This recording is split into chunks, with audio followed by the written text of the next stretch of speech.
Right, Paul. We'll start with your injury situation from the weekend. How have you come out of the weekend? All good, all good. As far as I'm aware, anyway. So they better be. Yeah, should be fine from that point of view. That's always a positive, and we're going to need the squad as we progress through these run of games. And fingers crossed, get everyone up to speed. Scannell's back in today. Obviously won't come into consideration for the squad, but at least can get some training in, which again adds to his options. Can we deduce from that then that you will freshen it up? We'll see. I've got a couple of conversations to have, certainly with a few players, and obviously always chat with the staff, and then ultimately make the final decision of what I feel will give us the best chance to win on the back of playing Saturday and also the opposition that we're coming up against. Generally speaking, how much do these long trips take out of players? I always feel a little sort of cautious answering that in regards to, I can imagine some people this is saying, what, they get taken on a coach and they just sit there, and I have a similar conversation with my wife. It does tire you out. There's no getting away from that, irrespective of the fact you're not the one driving. But it does take its toll a little bit. But at the same time, every team has to go through that at some point, and we certainly can't use it as an excuse. Is it ideal? No, in terms of we just come back. It feels like got in, had a day yesterday, and then got all my stuff ready to travel again, as the players will be, but that's the league we're in and the schedule, so we crack on. It wasn't the 2 dates we had for this rearranged game. This was the better date, in all honesty. We would have preferred to have played it the first game of the season, but COVID hit, and we've now got a midweek game. You trained at Oxford on Friday, didn't you? Would you say you're preparing for these longer trips better these days? I think we always tried to do something similar, Matt. Not particularly Oxford, although we have trained there before.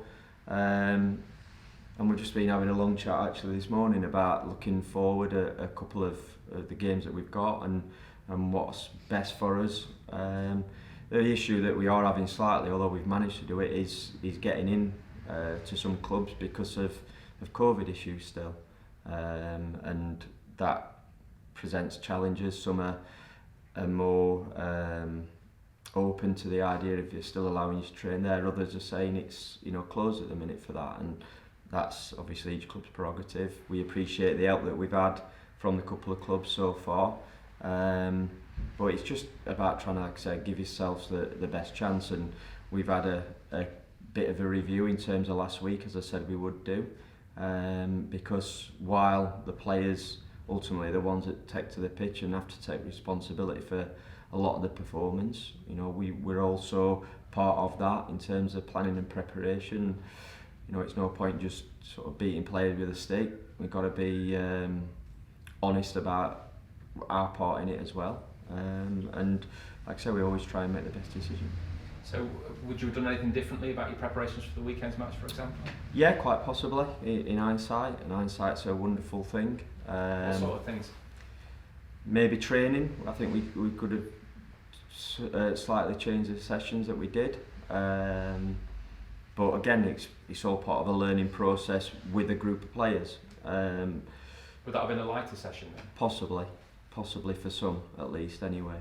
But again, I still think we could have been better irrespective.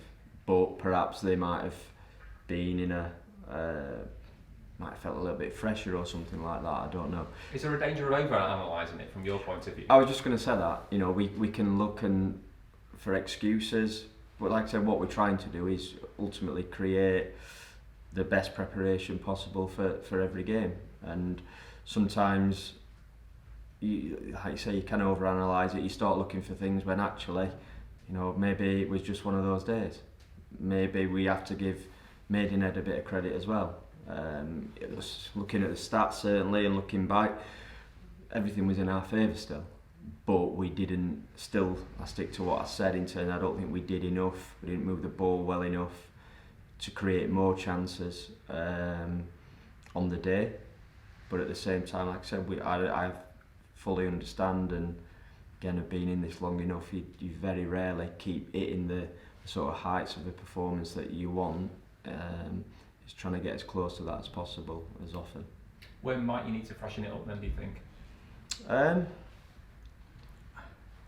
I think we just, last Saturday I felt we lacked probably a spark. I didn't feel we had a player that really gave us a little bit of a spark. So again, whether will be different tomorrow night,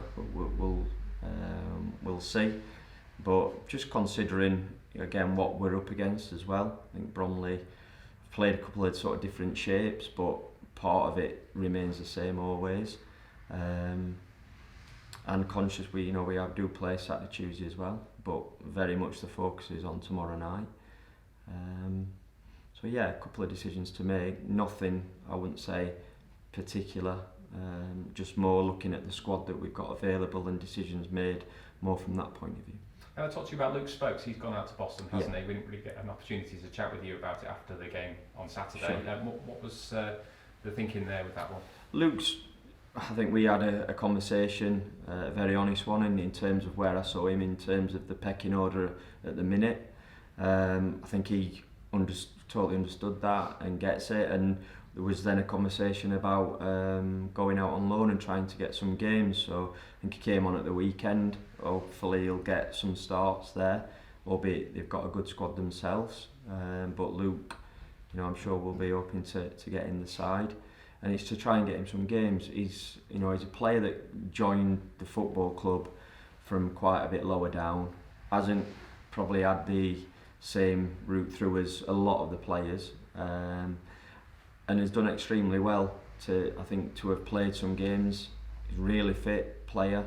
He wants to learn. He's very professional in his approach, gives himself the best chance. But I think at the minute we've got to get into a point where he needs to play to learn. He's at that age still. He's very, very young player still. And I think going to a club like Boston is a good level, a good club.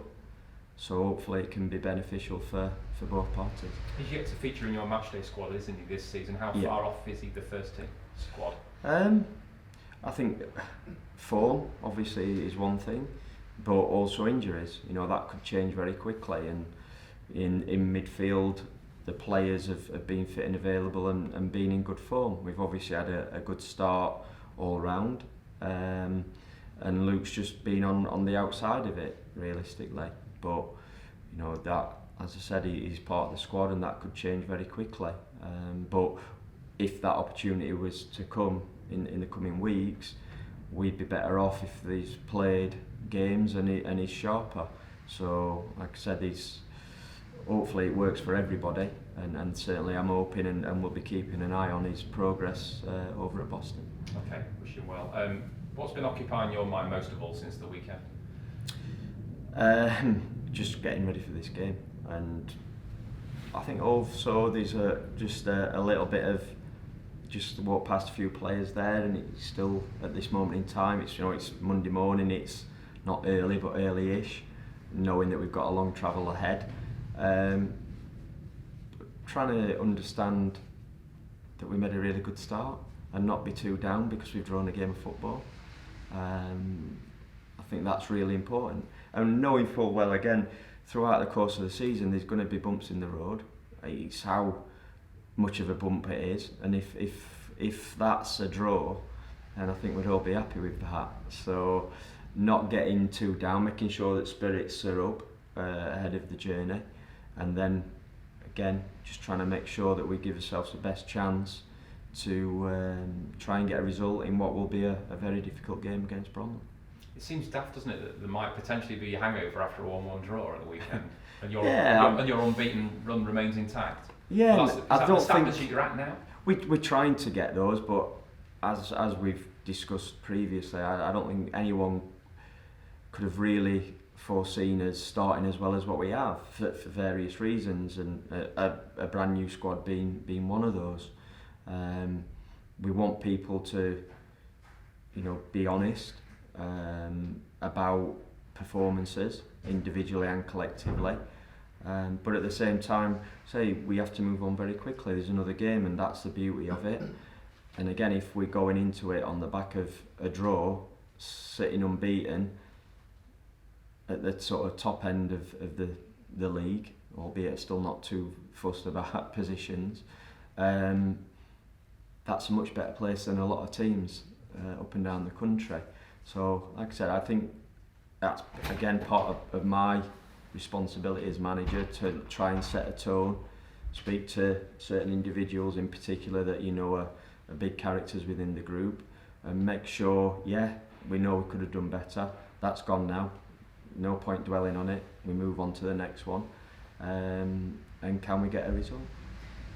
What about Bromley then? How do you view them as opposition? Like I said, tough. I think I said after the game at the weekend, speaking to a few people, they've got them in the top 7.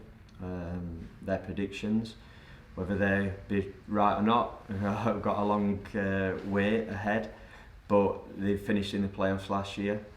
I've got a lot of the similar players, so I think they're quite established in terms of their identity.